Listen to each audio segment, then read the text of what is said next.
Hi, good morning, everyone. Good morning, everyone. So on behalf of today,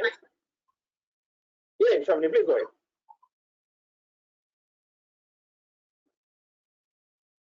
Okay. Good morning, everyone.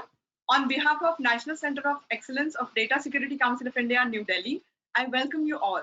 National Center of Excellence Data Security Council of India, in collaboration with Professor Virendra, IIT Bombay, organized a webinar on cryptanalysis, why you should include it in the risk management. Speaker of the webinar is Professor Virendra Sule. He is Professor in Electrical Engineering Department, IIT Bombay. Professor Sule has contributed to diverse problems of electrical engineering, control systems, and cryptography. He has developed the concept of Boolean Cryptanalysis. I welcome Professor Sule. We have Mr. Vinayak Godse, Vice President of Data Security Council of India, on the panelist. I request Mr. Vinayak to address the gathering. Good morning, everybody. Thanks, Ravni, and we also welcome Professor Sule to this webinar.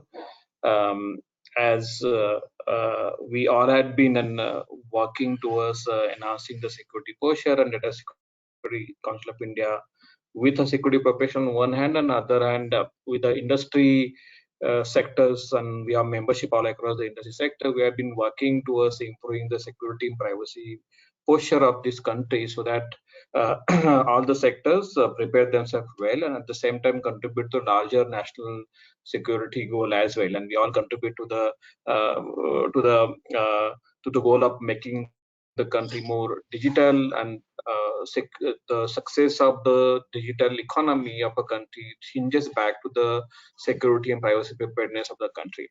And what we have been doing all of these things, some of you must be aware about, with the Ministry of Electronics and IT, we have set up a national center of cyber. There are some elements, there are some inputs coming from the audience on the audio streaming quality. So let's check it once, because otherwise people will miss out. So if I can request everyone in the audience to kindly give me a chat note whether the audio streaming quality is up to the mark and the video streaming is also good. So we'll test one by one. So Vinayak, if you can just say a quick hello again. So we'll check your streaming one. Hello. So hello everybody. In the audience who have the chat tool, I'm getting now feeds coming in. Thanks Yogini, thanks Banu, thanks Piyush, thanks Anuprita. Similarly, Professor, if I may request you to also say a quick hello. We'll check your streaming also once. Hello.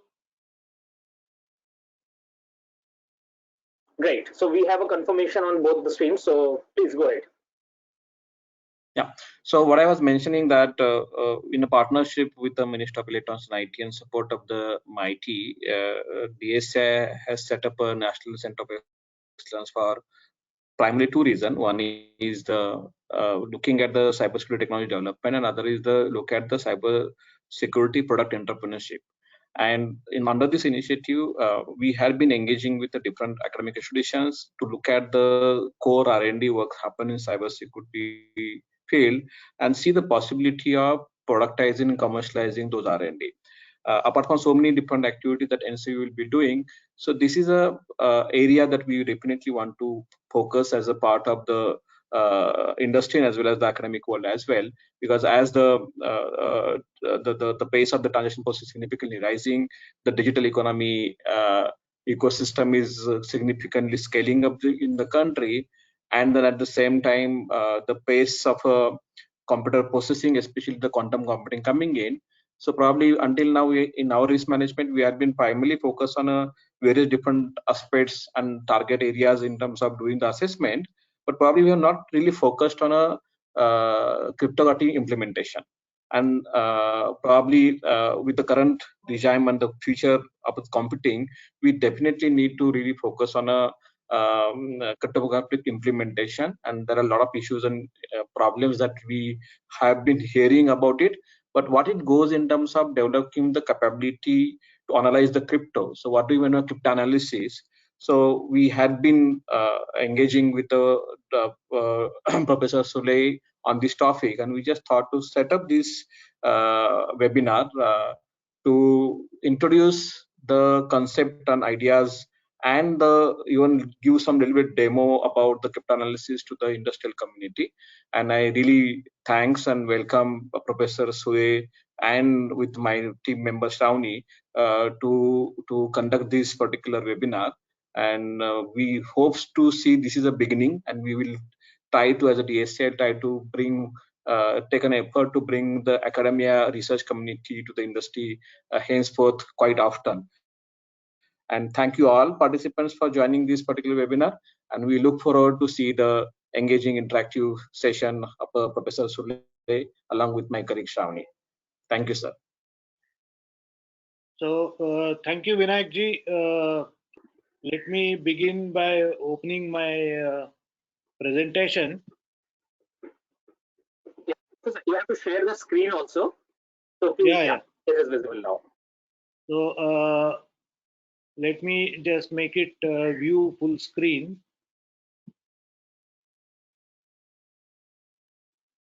Okay.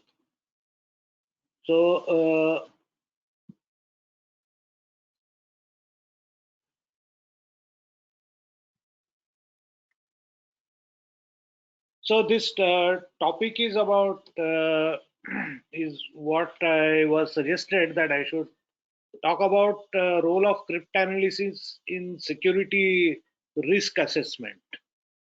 And we have been in the academics working on cryptanalysis because of its attraction to the academic problems. Cryptanalysis poses some of the most challenging problems for academic work.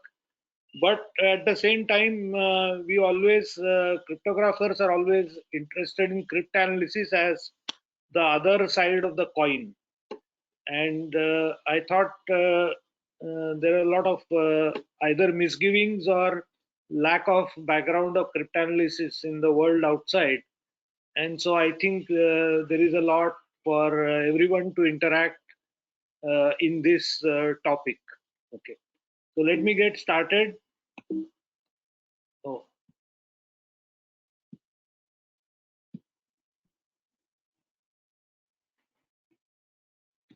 Yeah, so the whole issue is about what is the notion of security of cryptographic infrastructure, and it is generally defined through certain notions. And you can say why do we need cryptographic infrastructure? First of all, is to maintain confidentiality of data in communication and storage. So the data should only be accessible to lawful parties or those who have the authority to access. Then the cryptography infrastructure should also provide authentication of the entities, identities of communicating parties. And so identities, communicating parties could be machines or persons or anybody or groups. And whether or not the correct party is talking to you or interacting, that is the notion of authentication. And then there is also a notion of security associated with data authentication, whether or not the data is being tampered while storage or while communication, or when you receive, whether it is being received correctly. And of course, some of the major things are also preventing unlawful and unauthorized access to the infrastructure and services. That's also one of the functions of cryptography infrastructure. In fact, there are a lot more. For example, when it comes to authentication of the identities, it is usually done through public key cryptography and using what is called as a signature. But then there's also need for, in many of the legal contracts, there's a need for undeniable signatures or non-repudiation as a functionality. So there are so many other things. For example, now cryptography is being used for voting and for digital cash and lots of things. So the notions of security have to be extended. Okay, so that's where we come to as to what are the applications where security is essential. Now, since cryptography is useful for many functionalities in applications such as e-commerce, internet banking, digital money, biometrics, tagging and tracing, which is a very recent application after the coronavirus epidemic. Then legal processes, blockchains, digital right management, voting, communication over physical channels, and protecting our national resources and biodiversity data. So security notions have to be suitably extended for all these applications because they involve different kinds of processes, and algorithms might be common, but then protocols might be different. And so security has to be extended to those protocols. Then cryptanalysis is actually a tool to make some kind of quantified estimate of this security. And cryptanalysis by itself has many other applications, and apart from just estimating security, there are so many other byproducts of this field, and we can mention few things like the proof of work that is needed in blockchains as to who gets the contract to maintain the ledger. That's called proof of work, and that can be done by cryptanalysis. Then bioinformatics uses analysis of genetic regulatory networks, drug and virology research, and then efficient arithmetic for elliptic curves, integer linear programming. These are all very vast areas: integer linear programming, logic programming, verification of hardware and software. Then number theory problems like factorization, discrete log, rational root computations, and cryptanalysis methodologies are useful to all of these branches and all of these problems. And one of the things that was thought about several years back in the 60s and 70s by the leaders as to cryptanalysis was considered as a sister branch of machine learning. And even today, everybody feels the same thing, but then it is yet the link is not fully understood. So there's a lot of research going on also from machine learning side to do cryptanalysis and vice versa. But I'm sure both communities have not succeeded in solving others' problems. So we come properly to notion of security of algorithms and protocols. Now, communication of information consists of protocols. Now, lack of security often exists due to lack of cryptography. Because when one says, okay, there is cyber security, all that, but why does that exist? Why is the lack of security exists in the cyber world? It's because cryptography is not easy to use, and because of lack of strong cryptography, you have problem of security. For example, ransomware attacks are taking place because of lack of strong cryptography in access. If that was there, then ransomware attacks would not have taken place. Then cryptographic infrastructure consists of various kinds of protocols for using encryption algorithms, message authentication codes, key exchange protocols, signature algorithms, protocols for authentication, hash functions, cryptographic functions for physical and transport layers. So all these consists of what is called as cryptographic infrastructure. Now, coming to security risk assessment, usually it is done by cyber security audits and ethical hacking, but unfortunately, none of these are cryptanalysis. Cryptanalysis is something lot more deeper, and security assessment by cryptanalysis is a deeper level of risk assessment, and it is a lot more powerful than brute force, and it can reveal insecure links which may actually look very secure and may not be understood when you do cyber security audit. And ethical hacking may only release some data, but unless you do cryptanalysis, you don't know how secure or how weak the encryption is. Now all of us already know this Zoom encryption being compromised in just the last few weeks. And this has happened because the cryptography used for Zoom encryption has weaknesses. And so obviously it can happen to all other applications like IoT or any other application. So cryptanalysis and risk assessment. So what is the connection? We can say that current technology of large parallel clusters is yet to be fully utilized in cryptanalysis. And advances in cryptanalysis will improve risk assessment because we have a lot of technology which is not yet even utilized properly. That's the one of the reasons why cryptanalysis should be carried out.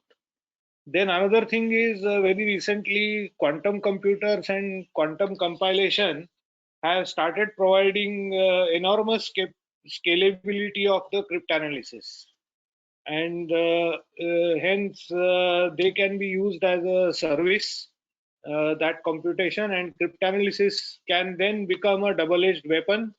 It can be used even for breaking encryption by using quantum computing if it falls into wrong hands. And so it is all the more a bigger risk than what it is today, as quantum compilation is available more and more fiercely. Okay. And basically it is futile to use any encryption if the protocols and algorithms are not assessed for security, because if one assumes that, I have talked to many industry people, so they don't want to question these protocols and algorithms. They say no, they are all secure. But how do you know? Has anybody provided you a certificate of security, or just because they have been supplied by some multinational agency, how do you believe they are secure? I mean, there are so many stories of companies being supported by spy agencies of some developed countries, and they would have made it purposefully insecure so that they can keep snooping on your data and your communications. So you never know. I mean, unless you have done the proper cryptanalysis, you don't know how secure they are. Hence, security audits should be accompanied by cryptanalysis of protocols and algorithms. This is my suggestion. Okay. Then new methods of design of secure cryptographic algorithms and even post-quantum computing type cryptography are closely related to understanding of cryptanalysis, hence reduction of risk by advances in algorithms. So this is a connection of cryptanalysis and risk assessment. Now let's come to some of the technicalities. Cryptanalysis is otherwise a very, very technical subject, but I'll try to keep it to the minimum possible. But few terminologies have to be understood. And basically, cryptography relies on what is called as a one-way function. This is a basic unit of cryptographic science. And a one-way function is some kind of a function with, let's say, argument x and output y, or value of the function y. And it is easy to compute y given x, but difficult to compute x for which fx matches a given y. Similarly, there is a trapdoor one-way function in which the trapdoor is called a key, and for each key it is easy to compute y given x, and for each given k it's easy to compute x given y. But if you are only given x and y, it's difficult to compute k such that y equal to e of kx. This is called a trapdoor one-way function with trapdoor k. Now there are practically trapdoor one-way functions are also built from one-way functions, and they are used in stream mode. So there is a one-way function which generates a stream of alphabets zi, which have the key k and some random seed vector iv, and it generates a stream of alphabet zi, and it constructs a trapdoor one-way function by taking xi with bitwise XOR with zi, and that gives you the trapdoor one-way function. And this is so trapdoor one-way function is an encryption function, okay, in which k is the key of encryption, and the same key has to be used also for decryption, and that's why trapdoor one-way function inherently defines symmetric key encryption. Okay. Now, of course, there are two words that are used, easy and difficult, and they are relative, but they are computational notions. easy usually means it's a polynomial time in the number of bits that you need for input X. But difficult is not easy to formalize. And some problems of what are called NP class problems whose solutions can be verified in polynomial time but have no known polynomial time solutions are considered as difficult problems.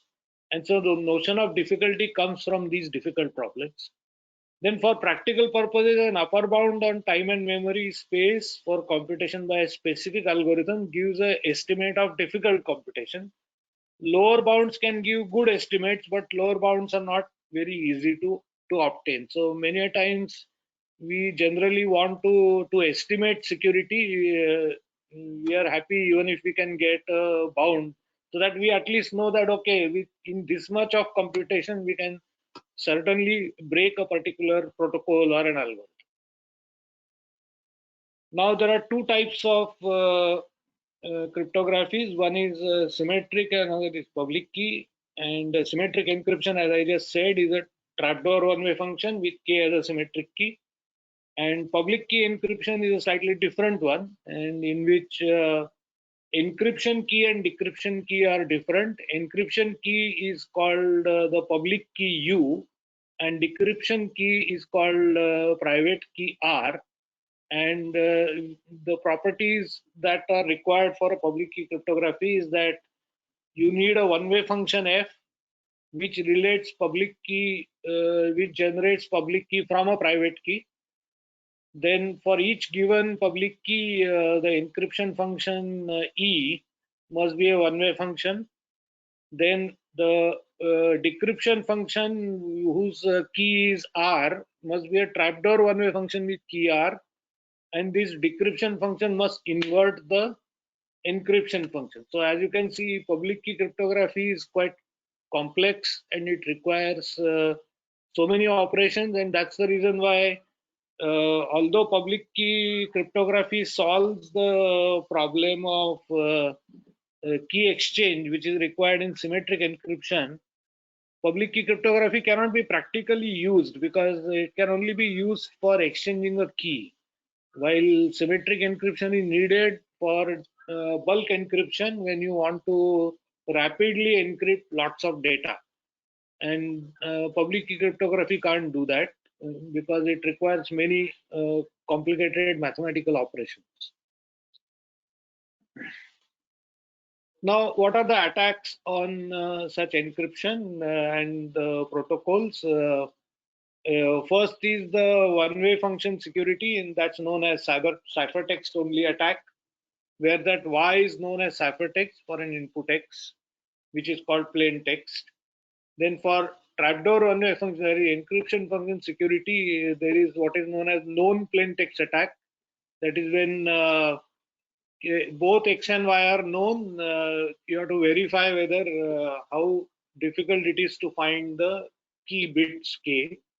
Then there are further two attacks: chosen plain text attack and chosen ciphertext attack. Many times this IND CPA means indistinguishability in the chosen plain text attack, is because if you have two plain texts M1 and M2, then one may not be able to compute M1 M2 from ciphertexts.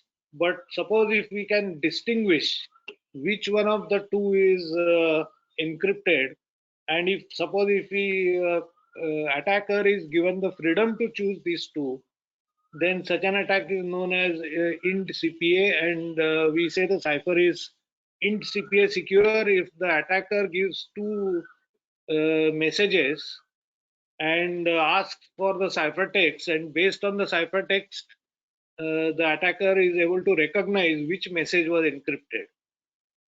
Similar analog holds for chosen ciphertext attack. Now, there are lots of attacks can take place on protocols like transport layer security, man-in-the-middle attack, subversion of protocol, or forging signatures. These are all possible attacks on protocols. Then need for mode of encryption and randomization is another important subject. those of you who are a little bit aware of cryptography would have known that cipher blockchaining, counter mode, output feedback, and cipher feedback are modes of encryption needed for bulk symmetric encryption, and with IV for indistinguishability. Now, why is a mode required? Is because when you try to do bulk encryption, there can be some correlations of the input data which may reflect into some correlations in the ciphertext. And so mode of encryption tries to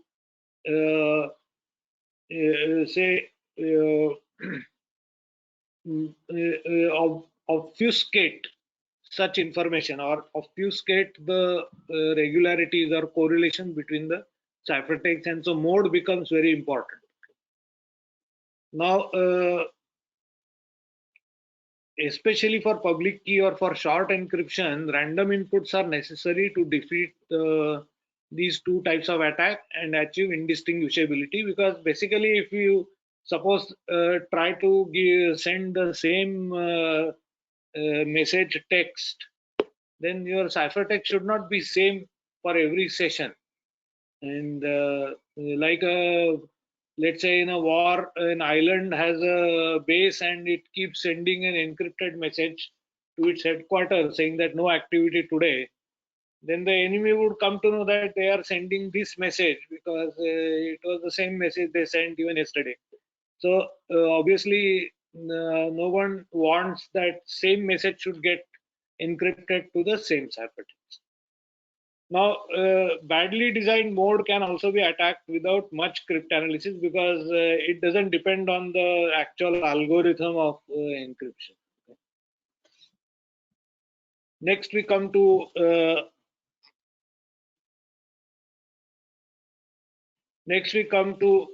objectives of cryptanalysis, both symmetric as well as public key. One of the main objectives is to recover or estimating efforts to recover bits of the key from the known plaintext attack. Now, federal standards, they say that encryption key of length less than 70 bits is not even standardized, so it's insecure.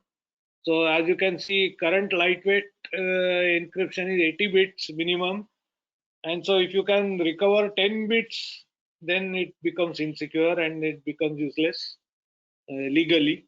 And similarly, if you can recover, so another objective is to recover internal variables from the outputs, something like states of stream ciphers. In general, cryptanalysis means any information which is not publicly available about the cipher. And if you try to estimate that from publicly available information, then that essentially is cryptanalysis.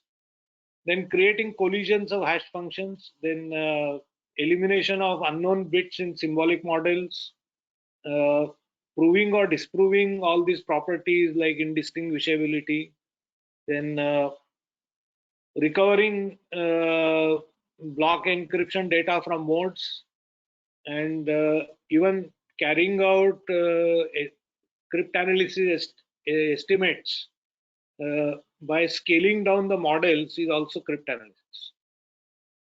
Now, some of the approaches which are well known, one is of course brute force search for key over the key space to match available encryption data, and this is not a feasible problem for modern ciphers. The keys are too big, and even public key algorithms, because the keys are too long and no brute force attack is feasible.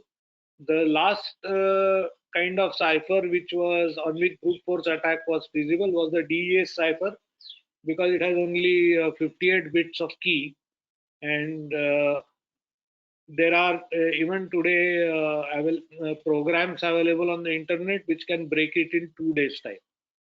Then another approach to cryptanalysis is to use side channel information.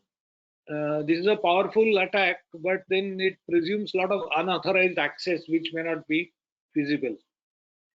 Then other type of approach is to do statistical pattern recognition, and but that requires really enormous data, because most of the modern ciphers which are designed, they are very efficient at obfuscating statistical information, and so unless you have a very large data, which is again practically infeasible, you cannot draw any statistical patterns.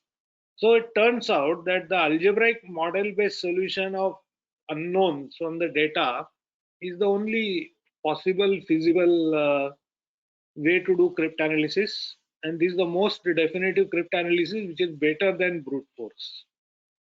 The other types of cryptanalysis are mainly symbolic, like elimination of variables, but they are not fully researched. And I am proposing algebraic cryptanalysis in a slightly different form, and which I call it Boolean cryptanalysis. So we can say both algebraic and Boolean cryptanalysis are algebraic cryptanalysis has been tried out and has its own problems of scalability, but Boolean cryptanalysis is just beginning to show promising results, and in this webinar I will try to show you at least one such result. So what is Boolean cryptanalysis? Boolean cryptanalysis is concerned with Boolean symbolic modeling of the encryption functions and algorithms. Something like, say, one block model y equal to e k x, where x, y are known and k is unknown, or a stream model in which you have z which is known, and so iv is known and so k is unknown. And or we can similarly try to create Boolean equations for public key algorithms, and then solve these Boolean systems for known data, and develop heuristics for decomposing and parallel computation specific to these systems. Then use advanced software and hardware technologies for solution like parallel computation, quantum compilation. And this Boolean cryptanalysis essentially tries to develop what is called as a method of representing all solutions. Boolean method of representing all solutions. That's how it distinguishes itself from the algebraic. And multiple k and iv solution pairs are also possible, and which are accounted for in this cryptanalysis. So the problem really essentially is to we have a system of Boolean variable x1 to xn and a system of Boolean functions of m different functions in the Boolean variables, and we have to solve this system to find all solutions x, and such systems are solvable in feasible polynomial time only for special systems like linear functions and some very special types of functions. And in general, it's an NP class problem. The search space is 2n because there are n variables, is of the order of 2 raised to n. So search space is just ruled out. Even for n as small as 45, it will be enormous. And so beyond anything beyond 45, 50, or say 64 bits, brute force search is just impossible. On the other hand, we need all solutions. And some of the well-known methods are SAT solvers, Grosvenor basis methods, and extended linearization. Unfortunately, all of these have their own problems, which I may not discuss much in detail. SAT solvers essentially solve only one solution, and Grosvenor basis and extended linearization do not scale up, and also are not very easy for parallelization. And I have proposed a separate algorithm known as implicant based parallel all solution solver, which can actually address this problem.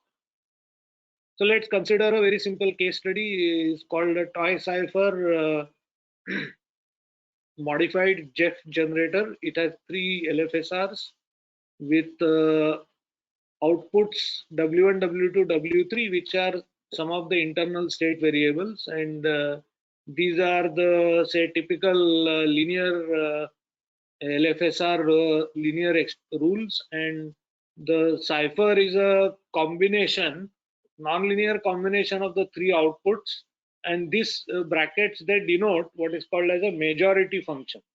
So out of the 3 bits, you choose the majority bit, and that's the output. So that's the very simple toy cipher.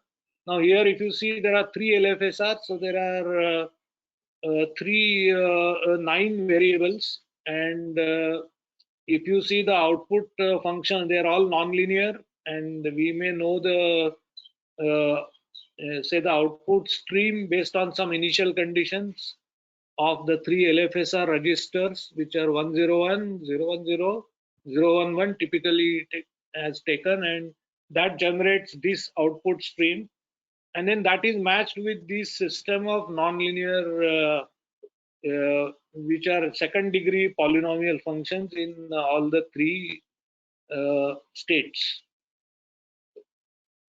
It turns out that if you keep a notation that the X register has 3 states, X11, X12, X13, Y register has 3 states, Y21, Y22, Y23, and so on, then we can actually find, for example, this bracket means -11, -21, -31 means this 11 state variable is 0 because of this minus, then 21 state variable is 0 because of this minus, and 31 state variable is also 0 because of this, right? So therefore this is just 0, 0, 0 for these 3 variables. Then this says that this 11 variable is 1, 21 variable is 0, and 31 variable is 1. So it's like 1, 0, 1, then it is 0, 1, 0, then it is 0, 0, 1. So these 4 types of assignments of partial state variable, they can be found as what are called as implicants of the first function f1. Similarly, implicants of the second function f1 are written as another 4 sets of assignment. Implicant of f3 are also written as 4 sets of assignments. Now for k equal to 1, 2, 3, that is the output stream indices for 1, 2, 3, you see that these functions and these implicants have no overlapping variables. Okay, for example, this 33 you will not find anywhere here, 23 you will not find here, 13 you will not find here. On the other hand, 11 you will not find in any of these two. So these are completely independent variables, and so the total number of assignments are all possible combinations of these. But since each one is 4, the total number of combination is 4 cube. That is 4 into 4 into 4. That is 64 for each 4 implicants. So therefore, solution must exist within these 64 implicants. And so that's the set of all solution. On the other hand, if you see the brute force search, 2 raised to 9 contains 512. So instead of 512 search, if you just do 64 search through these implicant methods, then obviously one solution exists. And it turns out that in this simple problem, just by checking by hand, this particular combination, like -11, -21, -31, second one is 12, -22, 32, and 13, 23 minus this. So this is a solution, and it gives you the complete key. So this is the implicant based method. Using this, I have shown that this Biovam cipher is part of lightweight ciphers for the eStream project with 80 bits of key. We could completely break in practical time and memory space. This Biovam is a stream cipher with internal state of 177 bits. It has 2 LFSRs of sizes 93 and 84, and key of size 80 bits. And sorry, they are not LFSR, they are nonlinear shift registers, and total rest of the 17 bits, after filling up key in 80 and IV in 80, those bits are set to 0. Then the cipher is clocked 708 times, which is 4 times the total number of states, and the key stream is considered after 708th block. Those of you interested should look at this paper we recently announced in a conference Space 2019, and where we have published the full data about cryptanalysis of this cipher. Now, this implicant-based solver was prior to this paper.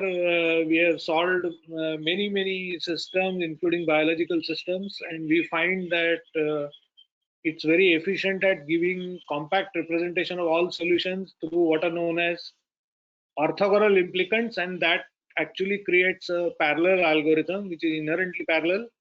Unlike many other methods of solving, then it is scalable for very large number of variables and equations, and it is in some sense a Boolean approach to Boolean systems and work for systems even in ANF form, and other forms can also be handled by the same algorithm.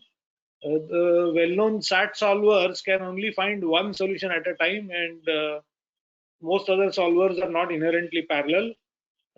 This paper, first version of it, has been basically announced on this archive paper, and I'm writing up another because a lot of developments have taken place after 2017, and now I'm writing up a revised version of this algorithm and its implementation.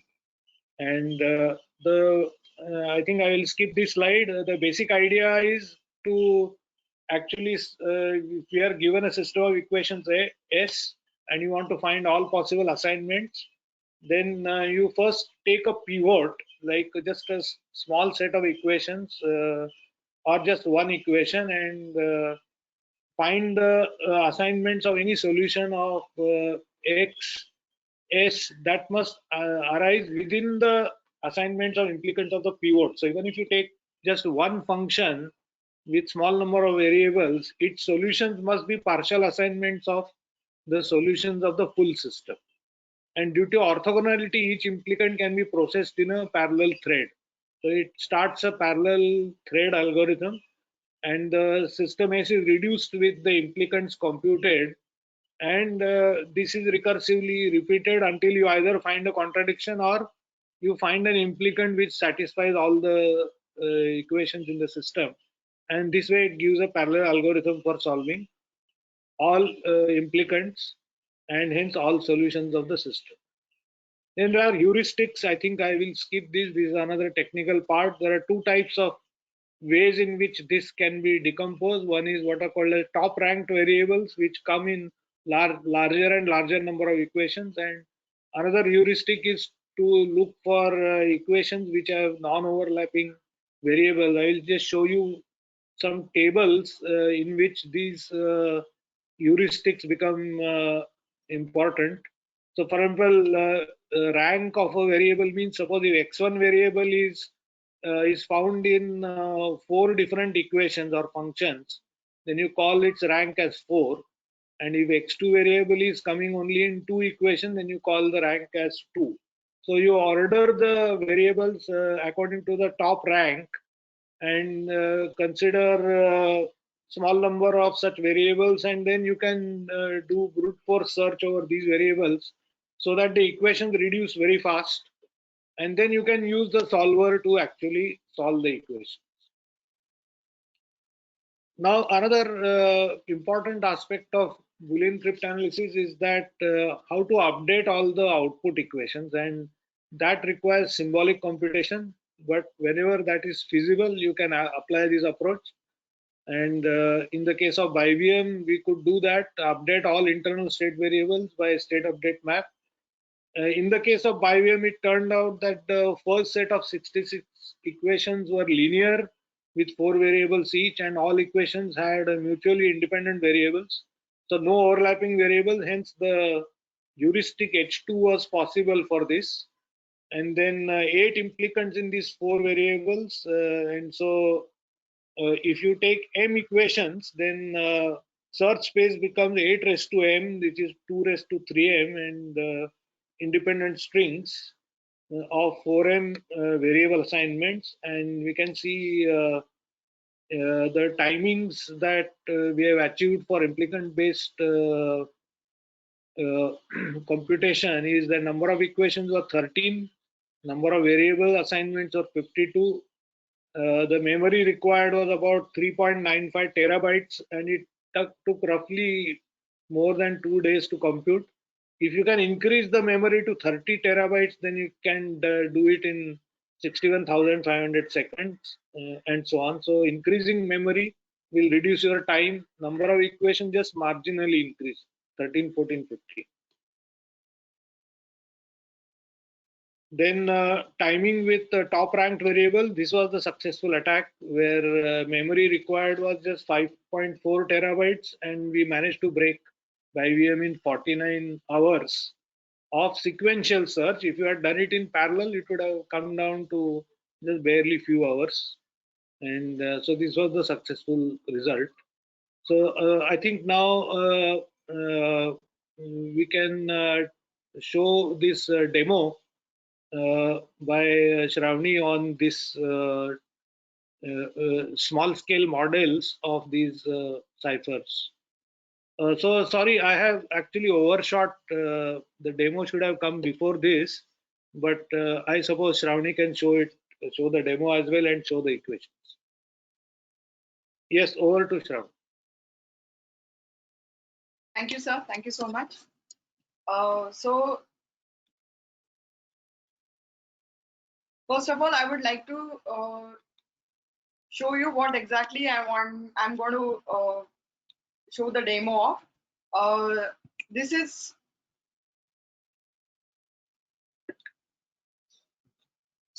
modified JF generator, and this is the toy cipher. So normally when we do crypt analysis or launch a new method, we normally use a toy cipher or a simple cipher and check whether the method what we are using is correctly giving the results or not.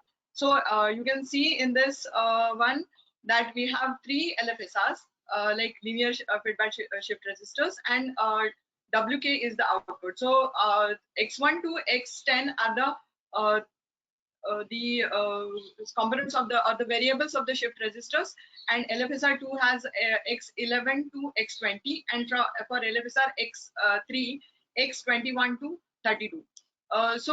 When we are so equations for the here are the feedback that is going to X10, and these feedback equations are X1, X2, X3. So this X1, X2, X3 is going as a feedback. Normally we use irreducible polynomial for this.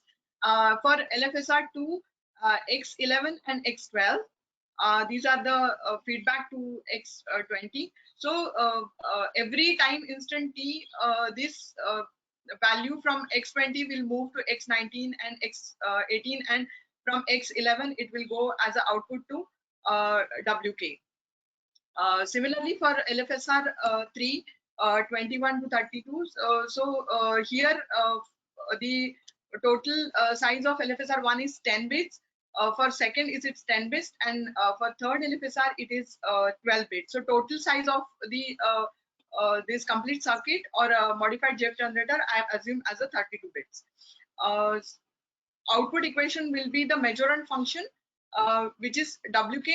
We can consider as a ZK plus 1, and it is the multiplication between X1, X11 XOR with X11, X21 and X1 to X21. We are going to use some notations as it is in the Boolean form. So if equation X have the variables X1, X2, X3, X4, and the equation is X1 XOR with XC XOR with X1, X4, X2, X3, X1, X3, X4. So we will write C as a constant. X1 we will write 1 in a square bracket. X3 we will write 3 in a square bracket, and when it is a quadratic term X1, X4, we will write 1, 4. And when it is the cubic term X1, X3, X4, we will write 1, 3, 4. For the demonstration purpose, I keep the key as 1010 11 001, and it needs modified JF generator is a stream cipher. So we need IV for initializing it. So IV is also kept constant for this demonstration. So first step when we are talking about the Boolean cryptanalysis, as it is a type of algebraic cryptanalysis, we have to divide the entire process into two parts. One is the generation of the equations, that is, this is the system, and we have to make the mathematical model of this system, and here we are using algebraic normal form for creating the mathematical model of the system. And second, what we are assuming is that data stream is available. First we will generate the data stream. Just a moment. So this is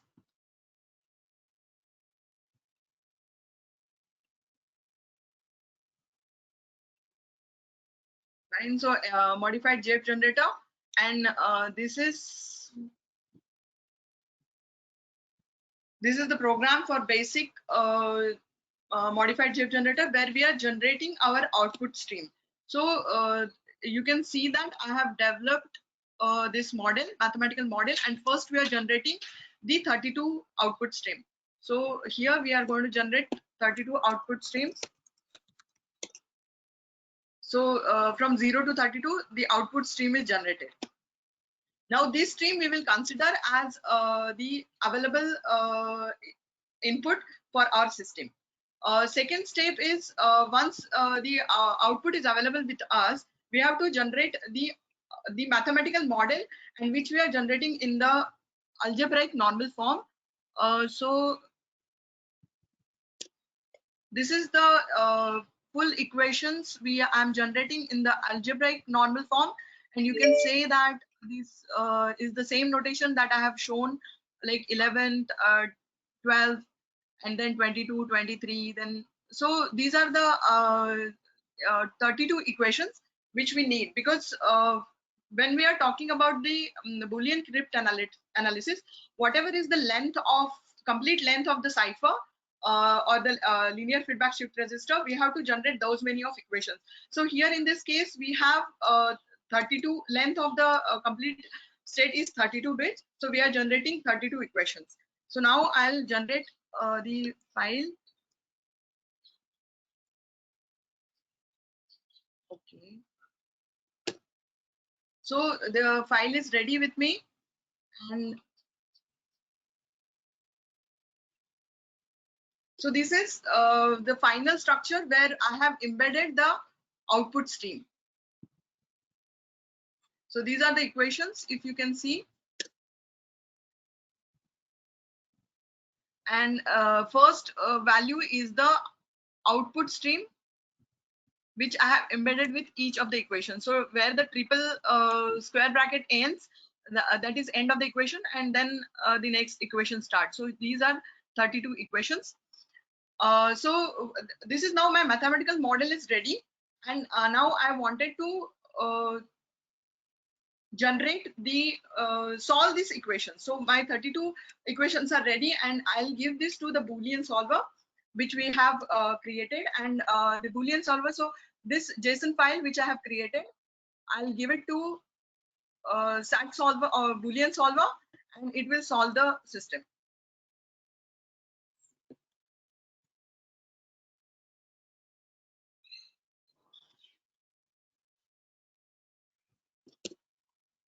Right, so it has solved the system because it's a very small system of only 32 bits. It time taken to solve the system is very short, 0.015 seconds, and it could able to capture these many variables in the equations from 1, 11, 21, 2, 3, 12, 22, 24, 23. So number of variables what captured are 9, and a solution what we generated is 1. So we will see the solution. So in the SAT solver, in the solutions, we can see the solution. Right, correct. So here we can see that the time taken is 0.1015. So very less time to crack the key. And this is nothing but our key. As this complete program is attack is the category 1 attack. So what is category 1 attack is here the time instant what we are considering at the beginning of the starting of the cipher. So k is equal to 0, and from 0 to 32 we have considered the output stream. So if you will see now, this is the key, right? Correct. So the key element is the first is the key element is 1. The normal nomenclature what we use is 1 is positive and 0 is negative. So if you'll see 1, so key element first one is the 1, second is -2, it's 0, then 3 is 1 again, then 11 and 12, so 4, 5, 6, 7, 8, 9, 10, 11. So 11 is again 1, and then 12 is again 1. So this is, so we got few of the elements of the key, and from the IV bits we are getting, so these are 16 as it is the I'm using like 32 16 16. So IV bits are key length of the key length is 16 bits and IV bits are 16. So 16, then 17, 18, 19, 20, 21. 21 is 1, then 22 is 0. Here it is showing 22 is equal to 0, then 23 is equal to 0, correct, we are getting it, and 24 is again 0. So that means we are recovering key and the IV elements. So this is very simple example, and here we have considered only the first stream from K0 to 32. But in real time, we don't know, like we may capture the data output stream from time instant K0, sorry, K. So can we still solve this and recover the key? So it is possible, which is called as the category 4 attack. This attack is developed by Professor Sule. What we are doing in this one is similar way, because once your mathematical model is ready, what we have to do is we just have to enter the output streams. So here we are entering the output streams, and this output stream is now from K32 to 64. So when we are generating now this is called as the category 4 attack, and I am solving it as this category 4 attack where the key bits are available from k is equal to 32.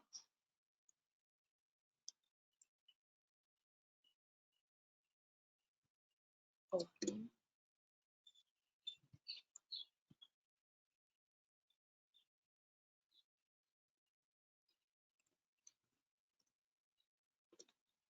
Correct. So here, if you will see that the category 4 attack is successful, again we got one solution. So it is not every time it is not necessary that we will get one solution. There can be more than one solutions which are possible. So here category 1 attack. Right. So now the solution what we got is this. The number of solution is 1. Again, the time taken to solve this is 0.007. It's very less time. So for category 4 attack, what is happening is whatever data bits or whatever solution we are recovering is at the time instant k is equal to 32, because we have considered the data bits from or the output stream from 32 to 64. So when we are solving that complete system by considering those output streams, the solution available is at 32 k is equal to 32. So once this solution is k is equal to 32, this is mixed with the key bits and the IV bits, and now the modified GF generator is a reversible cipher. So we are reversing it from 32 to K0 is equal to 0 position, and then recovering the keys. So normally when we are talking about the stream cipher, the IV bits are generally we are sending IV bits with the ciphertext. So IV bits are available with us. By matching the IV bits, the remaining bits will be the key bits. So here what we can see is,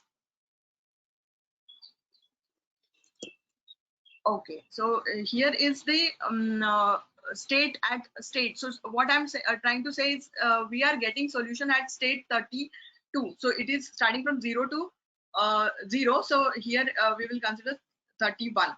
So what we are getting here is, first is the program. I have to adjust the program with the state 0. So we are not considering this one. And then we will see that next is 1, which is 1 here. Then minus 2, that is 0. 3 is 1.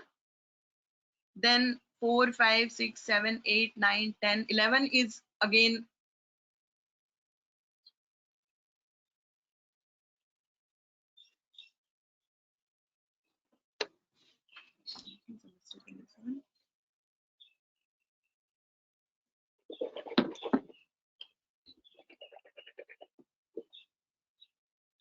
oh, sorry.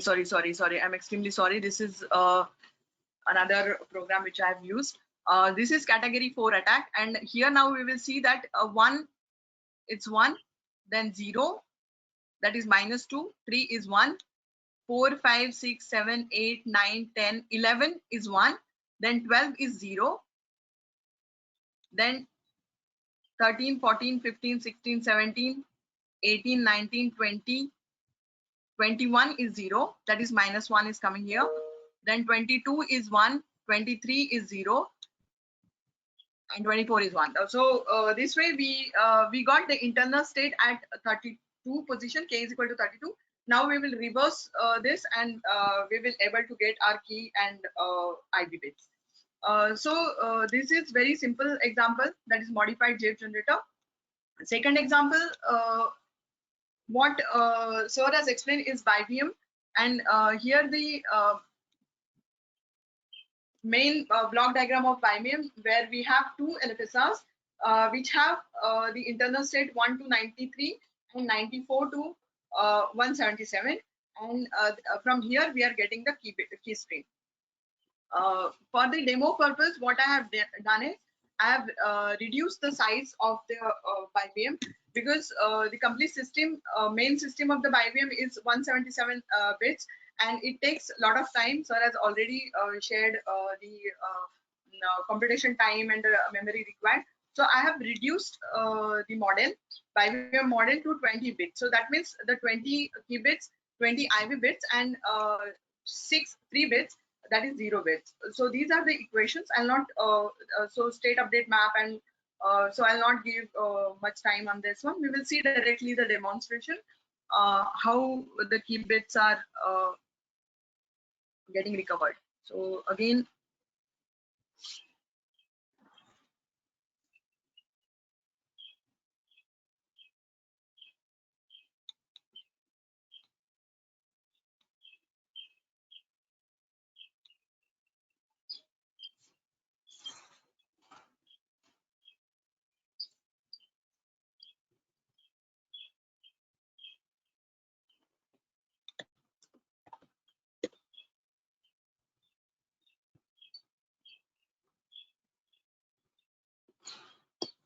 I am so sorry. I think my window is get lost, and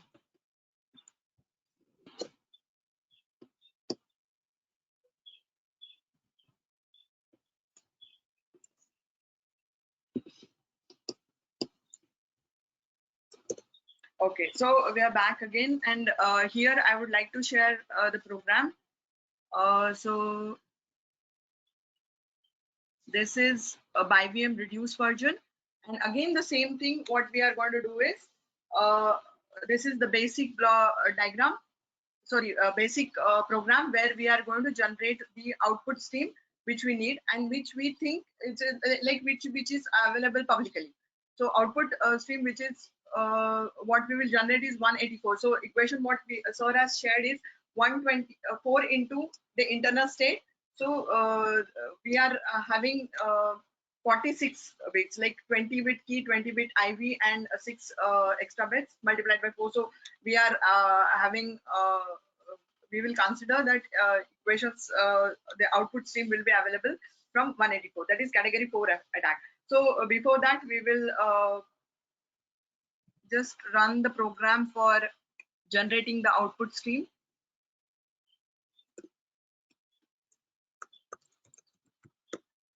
So this is output stream. Correct. So this stream is publicly available. First, then we will generate the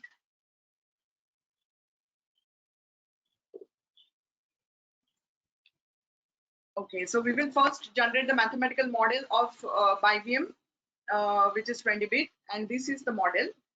For this particular attack on Biovam, we need 46 equations.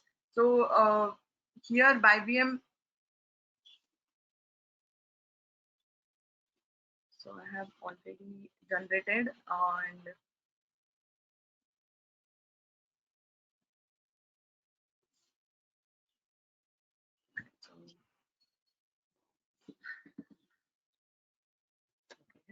so then we will okay. So this is now we will store into the JSON file. So this is 46 variables and 46 equations, and I am running it, and it is ready.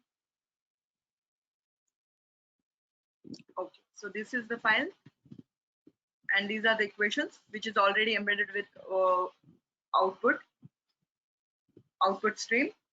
Now this will be the input to the Boolean solver. So this is what our equations are, and when I run it, then okay. So this is the Trivium, and when I run this, I'll show the results of this. So it has actually the solution generated were 2, and it took 1625 seconds on this PC. So it is not possible right now to run this. If it is a high performing computing machine available, then this speed goes like it reduces the speed. We have already seen in the results of IBM. So these are the two equations which we have, and out of this two, one is right, one is wrong. But when we are doing the brute force search, the available solutions are large. But here we are reduced down only to 2. And second important thing, what we have available with us is the IV bits, and those are known to us. So we will match the IV bits, and then remaining bits will be the key bits. So here in this case,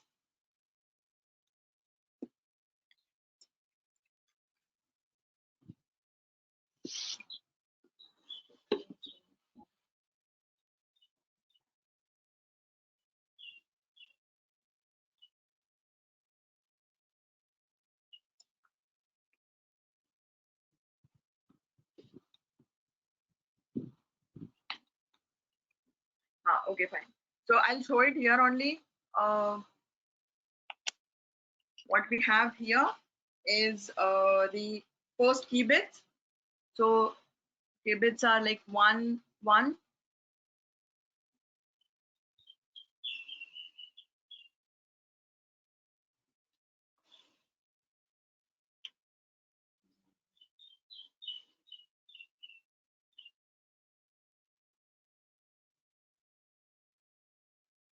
Okay, we have entered into the reverse order. If you see here in the program, they are entered into the reverse order. So, you know, we have to see the reverse order.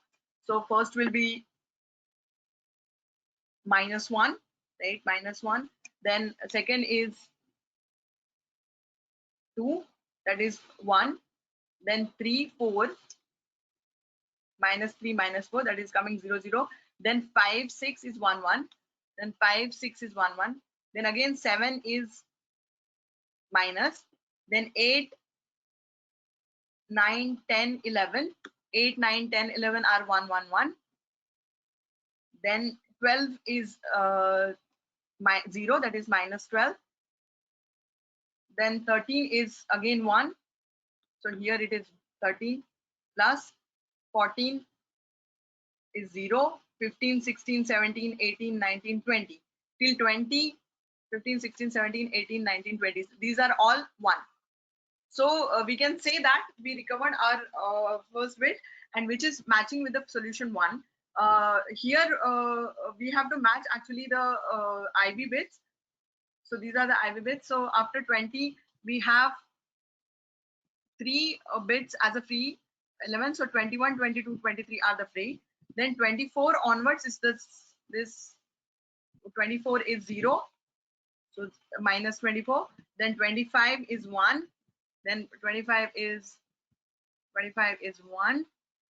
Right, correct. So we are getting 25 is 1. Then 26, 27 is 0. So this way we can say that we could able to recover our IV bits, and our so second we can throw away the second solution because these are not matching, and we can keep first solution as a recovered IV bits. So similar way here what is happening is this is category 1 attack. Again we have considered k bit, k is equal to 0. So solution is directly the key and the IV bit. But when we are talking about the category 4 attack, or the output bit stream is available from some time instant k, then we have to consider category 4 attack, and it is similar to MJJ. So we have generated already the equation. I'll just show the results. Okay, so this is category 4 attack.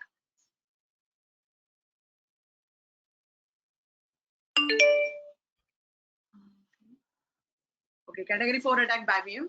So these are the equations have been generated, and I have just manually entered the output stream from 184 to 230. So 184 to 230 is the 46 equations, and I have then run the program by using Boolean solver, and solution what we got here is this. So again it took 1617 seconds, and solution here what we got is 5.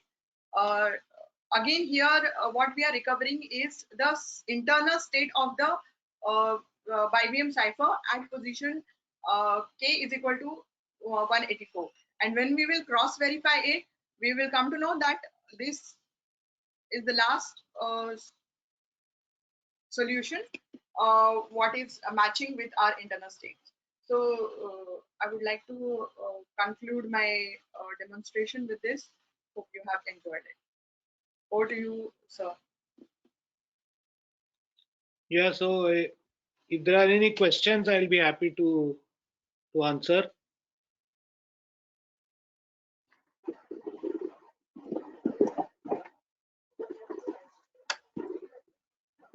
Yeah, there are a few questions that have reached us, so we will be taking them on pro rata basis. What I would do is I will probably give the audio access to our attendees so that they can voice their questions to you. Yeah, sure. So I will start with the first question that I had received. It's just that a huge list, so I have to just scroll through it. So how to perform cryptanalysis was already discussed. Is there anything that you would like separately to be answered, Neelab? I'm just going to open your audio line because yours was the first question. So I'm going to open your audio line.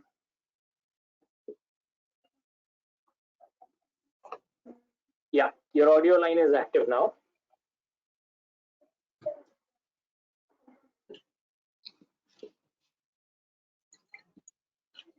Neelab, you are on self-mute. You have to unmute yourself.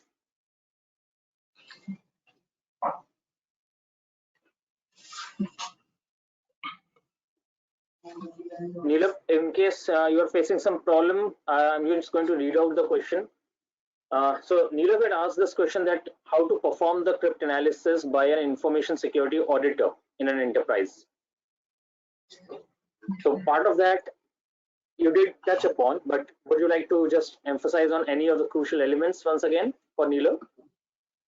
Yeah, and I think depends on the is he asking the question? Yeah. So I'm Vinayak, and I think my point is just related to what Neelam has asked. So so we had seen the kind of work that Sauni has done, right? So if we have to really make this thing available for auditor to do the audit, so one is how to do the audit is the question, but more importantly, how can an auditor use this kind of abilities to perform the audit? Is there a tool which can be easily used by the auditors or people who are doing this kind of assessments? Or can it be converted into tool which can be used? So if the auditor wants to use cryptanalysis to get more assessment, more deeper assessment, the auditor must have the model of the algorithm already worked out. That's an offline task. So the system or the network that you are trying to audit, you will know what are the algorithms that are being used in the say the stack, and then for that algorithm we pick up the Boolean model which is a priori developed, and then based on the actual online data that is available through the hacking or ethical hacking or from the audit, you run this Boolean solver and try to estimate the internal variables which are relevant to that captured data. So it's like encryption is captured and you are essentially decrypting it, or then trying to recover key elements.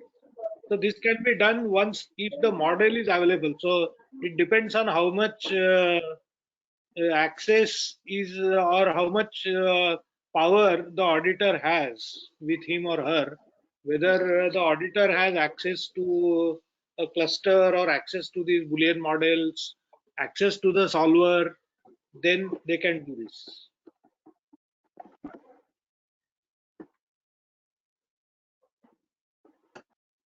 Great. So the next question has come from Balachandra. So Bala, I have unmuted your line. You can please share your question.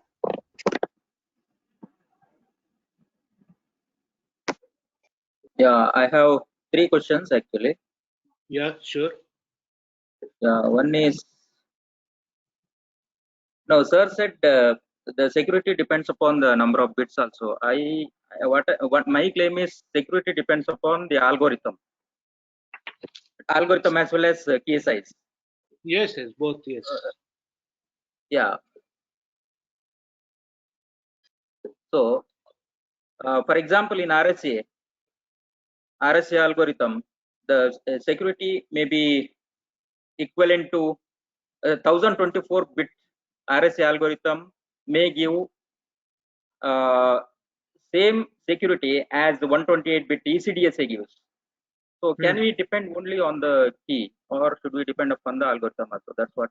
No, actually, what you said is correct. It's just not just dependent on key, because as we can see, these RSA and the elliptic curve comparison, the key size is drastically different, and you can say both have equivalent security even when the key sizes are so different.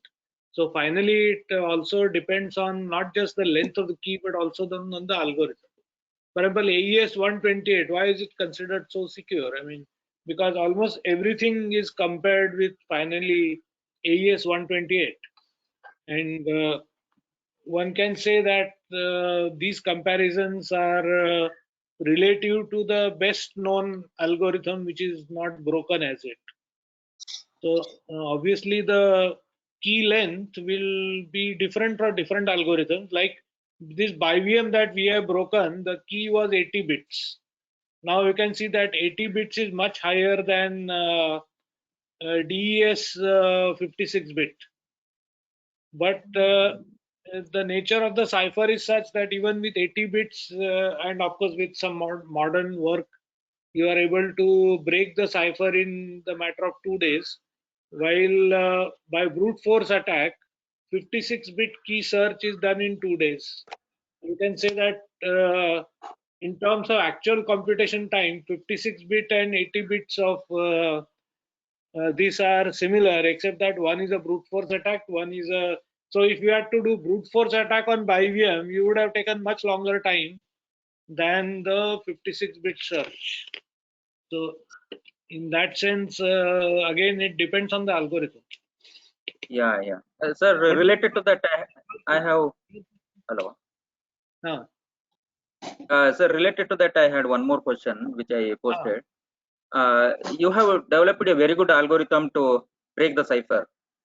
But can it be used for general algorithm or related to one particular cryptographic algorithm? No, it can be used for general, even block ciphers, hash functions. In fact, I am even able to solve small scale RSA factorization problems, anything. Once you get into a Boolean model, then any problem can be solved by this algorithm. Okay. You have to get to the Boolean model. That's the main. Yeah. Okay. Thank you, sir.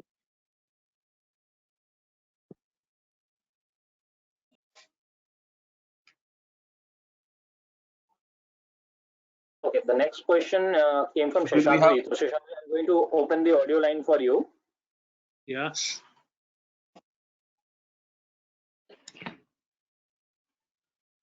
Yeah, Shashandri, you can please go ahead and ask your question. Yeah, Professor, thank you. Shravani, thank you for the detailed analysis. The question I had actually a couple of questions. One is, have we seen any recent breaches that have been caused by weak cryptography, that encryption or hashing?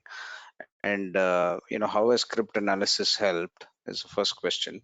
And the second is, given that there is also the, scope for, is there a scope for cryptanalysis in the post-quantum cryptography, which essentially I think uses ECC, which is supposedly a quantum resistant, right? So these are my two questions, Professor. Okay. So I'll repeat it. The first question is, have there been any recent breaches? Yeah. Okay. Thanks. The first question you're saying is that have you seen any recent breaks of break of encryption by cryptanalysis? So obviously there are many papers published, and which, for example, as you know, the eStream project has finalized 10 ciphers, 10 stream ciphers, and top 3 will be considered as standardized stream ciphers for commercial transactions by at least the European Union, and they are all open for cryptanalysis. And these 10 ciphers, people are suggesting many cryptanalytic methods.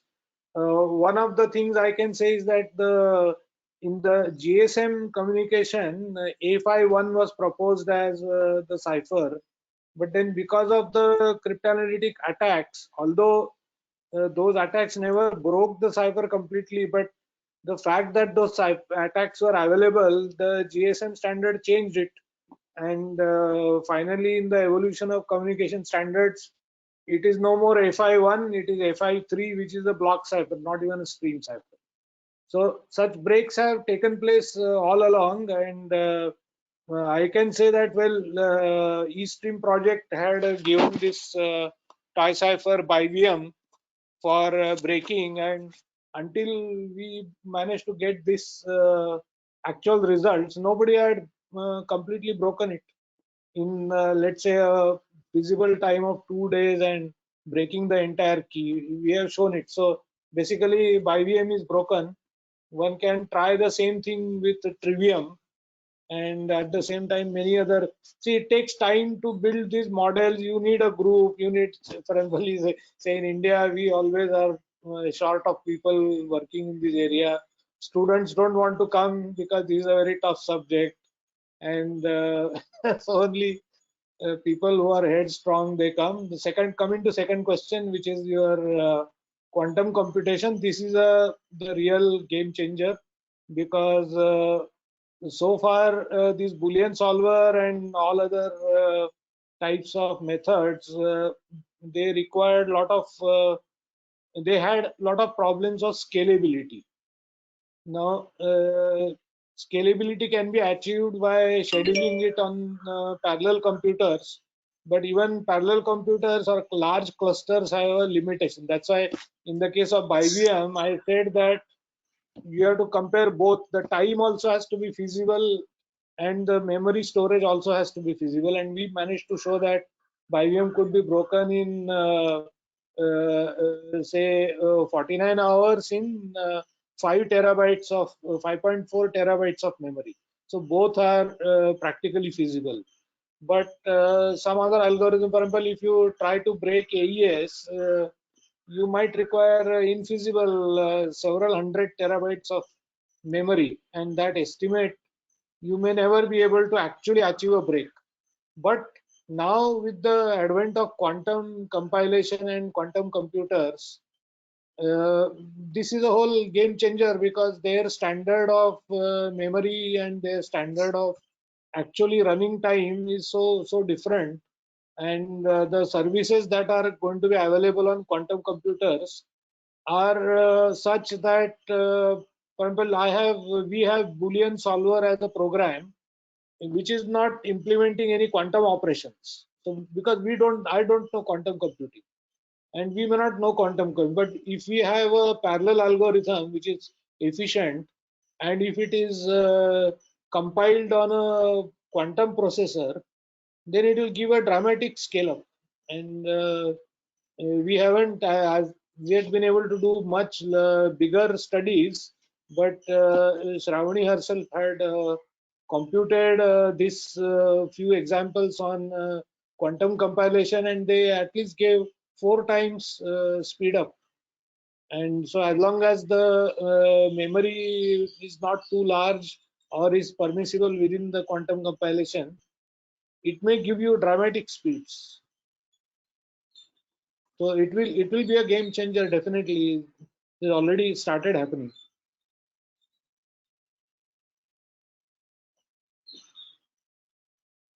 Yeah, I hope that answers your question. So we'll move thank to you, the sir. next question. Thanks, Shishadri. So we'll move to the next question. I have a question coming from Ashish. So Ashish, I'm going to open the audio line for you next. Yeah, your audio line is on. You may please go ahead and share your question.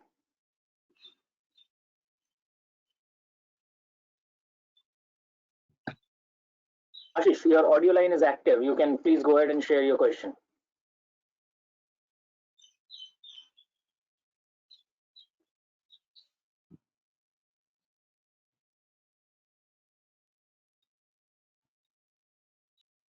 Ashish, can you hear us?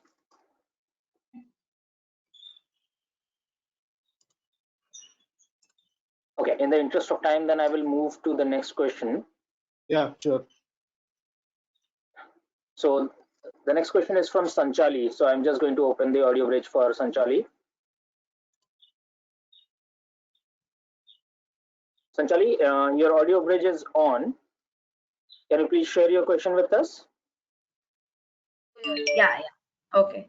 Hello, everybody. Hello, sir. Hello. Actually, one of my question was answered here by Mr. Bala. He had asked a similar kind of question. Based on the question, on the discussion which you were having with Vinayak sir, I wanted to know about, you spoke about model of algorithms which were needed. So, but this model would not be generic, right, sir? It will have to be different for every algorithm which would be designed, and Definitely. the solution also would be different. So we cannot have a generic model as such. No, there is no single model. Model depends on algorithm. Yeah, and the question which another question I had for Shravani, the implementation which she had shown is using Python, and what else? No, it is only using Python. Okay, so the JSON objects which were formed was only for the handling of the different data which For was the data that I have generated. Okay, okay, yeah. Those were my questions. Thank you. Thank you. Thank you. I will request you to go on mute, and I will open the audio bridge for Poonam, who has the next question for us. Poonam, you are self-muted. You have to please unmute yourself to ask that question.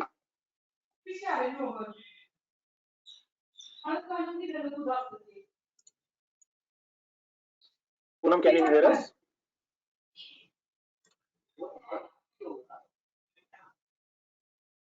Okay, we'll move to the next question, which was shared by Pratik Nishchal. Pratik, your line is on. Would you like to share the next question with us? Hi everyone. Hello, sir. So my question was, how do we calculate the security in number of bits for any algorithm? Because I see that, say, AES 128 has around 128 bits of security, which correlates with RSA 2048 again has the same amount of security. So what is the correlation between these two? No, here when you say security, you are talking about key length. Okay, you're talking about key length as security. And by definition, an algorithm has a fixed key length, like AES has 128 or 196 or 256, 192 or 256. So these are key lengths of these algorithms. Like Biovam that we studied had 80 bits of key. So we can say that key length is its measure of security. But if some cipher, if I develop a cipher which is also 128 bit key length, do you mean to say is it same as secure as AES? It may not be. Yes. It will not be as secure as AES 128 because somebody might be able to break it easily compared to AES 128. So really key length doesn't amount to give a correct estimate of security, just the key length. Yes, so that is what I wanted to understand, like how is security calculated for something like RSA? Security can't be calculated simply by key length. You have to do cryptanalysis and find whether you can find, let's say, a few bits of the key in certain feasible number of time and memory requirements. Thank you, Professor, for answering that question. Next question has come from Virendra call. So Pratik, I would request you to kindly be on self-mute mode. I'm just opening the line for the next person. Virendra, your line is now active. You may please go ahead and share your question. Yeah, hi, Professor. Good afternoon, rather. Hello. Am I audible? Yes, please ask. Okay, so basically coming from an information security background or cybersecurity background, we wanted to know as a practitioner, how do you include cryptanalysis into the existing ERMs that are there today for conducting the risk assessments? That's the first question. You have to extend your plans in the sense that currently I know that cybersecurity studies don't include cryptanalysis. You have to include it. You have to account for the resources, the time, and the other intellectual efforts. In fact, I was telling Mr. Vinayak today only is that one should see this as a business opportunity, is that we can look for creating a cryptanalysis as a service, as a very high-end kind of a service, but it will be very crucial, and especially a government body can precisely have the resources to actually do it, and later on it can take services from private industry to actually execute it. So there can be a business model worked out on the basis of cryptanalysis. The challenge what I see here is that most of the organizations, especially in India and APAC, what I've seen is that they hardly do an enterprise-wide risk assessment.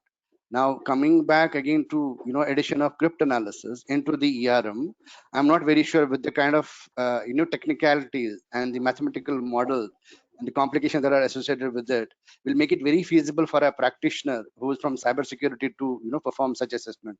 No, what is your point of view? Yeah, the companies have to invest and create this expertise. Currently, it doesn't exist. I know that. Okay, and just to add, I think we would, as a DSCI, will take an effort in this direction based on the professor's suggestions to create this capability in the country. We will, apart from this webinar, we'll probably do some kind of a intense kind of a workshops or initiatives to create this kind of skill set in the country as well? No. Government, for example, I get a lot of requests from DRDO, from defense, and from intelligence agencies, but you see, such requests are not coming from private agencies. For example, they don't know whether or not how disruptive it will be, but it is now they have to take it seriously. It is going to be disruptive. It's not just government that should be bothered about this, even the private world should be bothered about it. Maybe initially your market may depend on government. Government may give you such service jobs, and that may be good enough for survival. But unless private industry comes forward and starts looking for services in this, then afterwards what will happen is, anyway, there are lots of foreign companies who already have the expertise. They have already made investment. It's just that we are not doing sufficient number of amount of investment to create this expertise. I see that is the main hurdle. Okay. So next question was probably have 3-4 questions. Sorry for that, but actually, I have to. So can we do one thing? Can we just take the question which has already come earlier and then again come back to you with this question, because then we can give time to everyone. Correct. I'm doing the same thing. I'm not going to ask other new questions. So another thing what I wanted to understand from you is what would be the scope, which would be primarily included in the existing risk assessment models and all that. Scope for what? Script analysis? Yeah, cryptanalysis, which we are going to add, which we are thinking or planning to add into the existing ERMs. Yeah, so scope would be essentially to get some deeper risk assessment, because now with the advancement in technology, you can look for whether or not some ransomware attack can take place because your authentication is poor, or some banking system can. There are also many types of attacks. For example, the protocols over the network. Even if the protocol either gets clogged in some place, or sometimes a protocol gets completed, so everybody thinks that task has been completed, but actually it hasn't checked for correct parameter. That's also a fallacy. For example, when elliptical cryptography with authentication to defeat man-in-the-middle attack was designed, they found that there was some error in the multiplication by the co-multiplier, and then the protocol was getting completed without detecting this error, because the two parties had to find a matching multiplier. The other factor had to be co-prime to this, and then it didn't get checked. So such things have to be also detected. So that will also require cryptanalysis. So what I am saying is verification of implementation of any kind of algorithms is a very important task which IT companies are not doing. See, they are just implementing and delivering to a customer, because verification is costly. It is going to require efforts which is almost analogous to cryptanalysis. So I mean, who is doing serious verification? They are just generating some test vectors and saying that okay, these are satisfied. So verification is not being done properly. And so verification is same as cryptanalysis. It is going to require same resources. And then, as I said, cryptanalysis, if you develop that expertise, same company can also do bioinformatic applications. They can do genetic regulatory network, drug design research, or they can get into other applications. There are so many other applications of the essentially same thing. Once you have a Boolean solver, whether you apply it to let's say digital money or proof of work in a blockchain, or whether you solve for a HIV drug research, or you break a cipher, it's the same thing. Just the models are different. And the last question what I had was, I think that was partially answered. I just wanted to check what could organizations provide a sense of security, while they include cryptanalysis? Is it the key length? Is it the initialization vector? Or is there anything else that would probably give that sense of security while they perform this assessment at the end of the day? No, as I said, simply key length is not good enough for security. Suppose if you have an IoT kind of a platform and if you are using some encryption which is not whose protocol has, see, what happens is encryption algorithm may be secure. You may be using AES, but AES is being used in a bad way. Say, for example, the actual use of AES may be weak, and so the mode in which the cipher is being used, that may get attacked, not really the AES. So you may not discover any key of the AES, but you may discover the intermediate messages or plain texts, which is also cryptanalysis. Great. Professor, now we have a question from Mr. Ramanathan. Mr. Ramanathan, your audio bridge is active now. Please go ahead and share your question. Yeah, quickly, Professor, since you also mentioned that you get requests from government, the question is more about, other than the siloed researchers that happen in premium institutions, is there a centralized body or an organization in India which does this cryptanalysis and then the entire cryptography? And the subsequent questions are there any known productive outcome, possibly in the last decade, which could be used by either the public or the organizations? Okay, good question. There is a DRDO lab called Scientific Analysis Group in New Delhi, which is primarily devoted to cryptanalysis. So that organization was set up in 1962 to break Chinese encryptions, and from that time onwards, this government organization has grown. Today, they are also a major organization for certification of the encryption by government.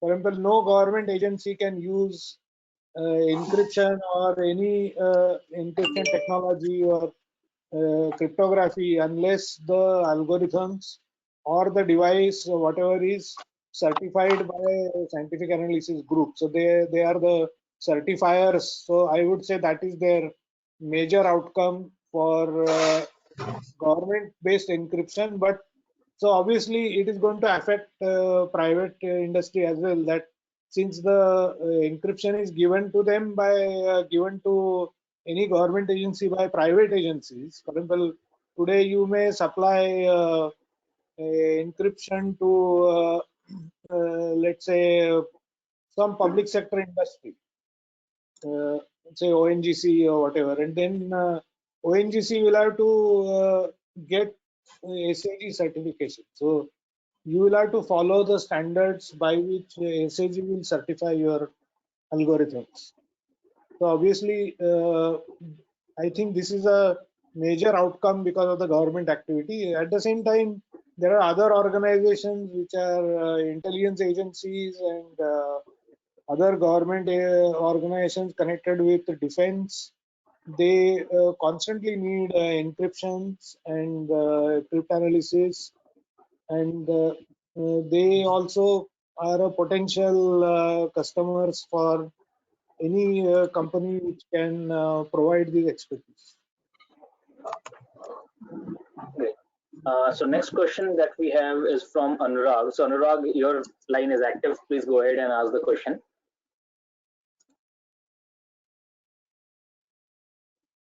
Anurag, can you hear us?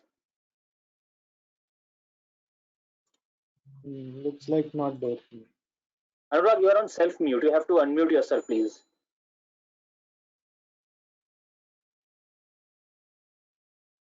I guess Anurag is facing some challenge with his audio. So I will quickly read out his question.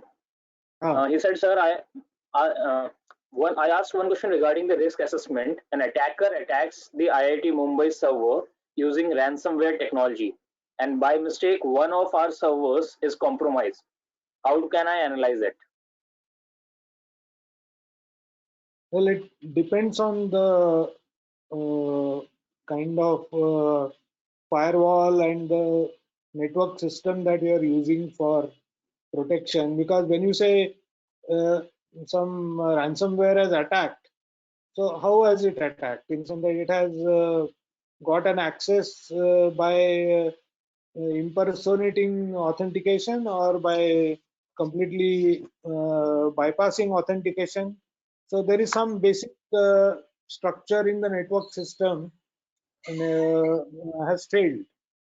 So if some server is now infected because of ransomware, you have to see the time and the mode in which it got infected or it got attacked. That will have to be analyzed. So in the interest of time, I guess we can just take one last question. For all the other questions, I would urge all my participants to kindly send those questions over email, and we will definitely try and answer them. So this question comes from Sunny. Sunny has been trying to ask this question for a long time. Sunny, your line is active. You are on self-mute, so please unmute yourself and ask the question.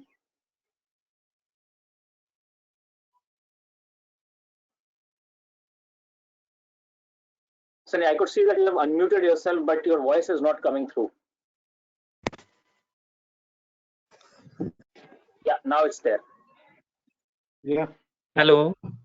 Hello. Yeah, please go ahead. Thank you, Professor Virendra, for the valuable information. Hello. Hello. Yeah, please go ahead. We can hear you. Yeah, we are I able want to know. I want to know regarding the cryptanalysis in the field of medicine for predicting any type of diseases. Is it possible for by using Python or any other machine learning software?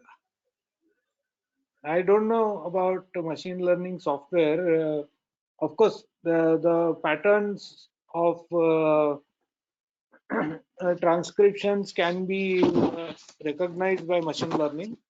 But if you want to use cryptanalysis models, then you will need to develop the cause-effect relationship of the diagnostic model. For suppose if you want to do medical diagnostic, then the cause-effect model has to be developed, which is a Boolean model. And once you have the cause-effect model developed based on the partial medical data that you have, then you can use the cryptanalysis software to find causes given the effects. Okay. Thanks, Professor. There's one person who has been asking this question, but it got missed. So can we take one last question? Yeah, sure. So Rohit, your line is active. Please go ahead and share your question. Hi all. I just wanted to know what are the technologies you have used for these implementing solvers. Like you have mentioned computing and processing technologies. Just wanted to know. No, we haven't used any advanced technologies. Basically the Boolean solver, implicant based Boolean solver is a new algorithm that I developed myself, and then it was implemented by a BTech student in Python first, and then he improved it to C++, then he even improved it further to thread based parallel C++, and so it was kind of novice programming. We haven't actually used any advanced technologies. Now the plan is to actually build a customized software tool. Yeah.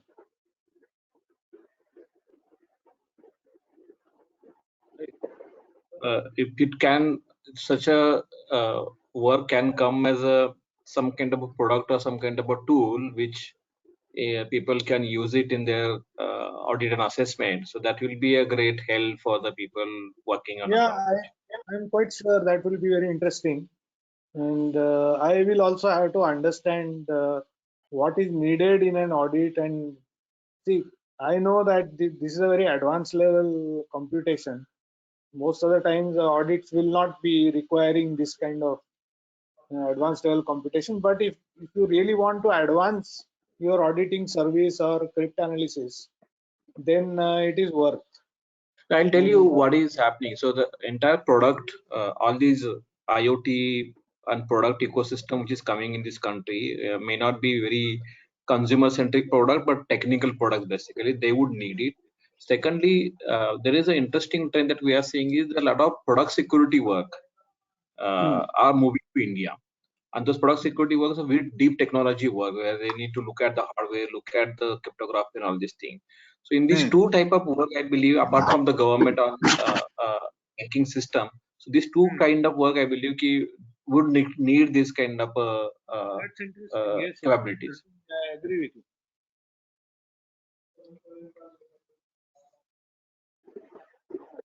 So I would now like to probably thank our esteemed panel here. Thank you, Professor Virendra, for taking out time and sharing this wonderful session. This has been a phenomenal session in terms of engagement and participation. We have answered few questions, and I'll be happy to answer if there are more questions over email. Sure, And so for the audience, for the audience, basically, I think this is in a way first of its kind thing that DSCI tried to do, but we will keep doing more such kind of entrenched engagement with academic researchers, and I'm really thankful for Professor Sule to take this first session of this area. Also, we try to see because who understands cryptanalysis. Yeah. So this has been a great session, definitely, by the means of the insights shared, the knowledge imparted. Session has been phenomenal. I can vouch for the audience because the engagement that I've seen throughout the session speaks for itself. So great engagement, great learning, and I'm just flooded with messages of thank you from the audience. So on behalf of everyone, once again, please allow me to say thank you for taking out time today. Hope they are all interested in knowing something more about this. Definitely, and they would be definitely reaching out to us with these details. So once this session ends, please expect a lot of follow-up emails from DSCI on behalf of our engaged audience. And I would now like to thank the audience because that is one of the most crucial factors for having an engaged session of this kind. So thank you for being such a lovely audience. The engagement, as I mentioned multiple times earlier, has been phenomenal, and these questions keep us on our feet to try and take all the questions possible. In the interest of time, we may have to miss out on a few. So once again, a sincere apology to those whose question I missed. But please be sure that those questions will be shared with our esteemed panel and the answers would be communicated to you. And in case any other further question you have which you couldn't share because of the time constraint, please feel free to write to us. And I believe Shravani and I would be assisting all of you to kind of ensure that these questions are answered and the engagement continues. Thank you, Sukrit. Thank you, sir. Thank you. Thank you, sir. Thank you, everyone. Please stay safe and take care of yourself and your family members. And let's pray that this situation eases soon and we are back to the normal life. Yeah, let's hope. Thank you once again to everyone. Okay. Take care. Bye-bye. Bye-bye. Bye.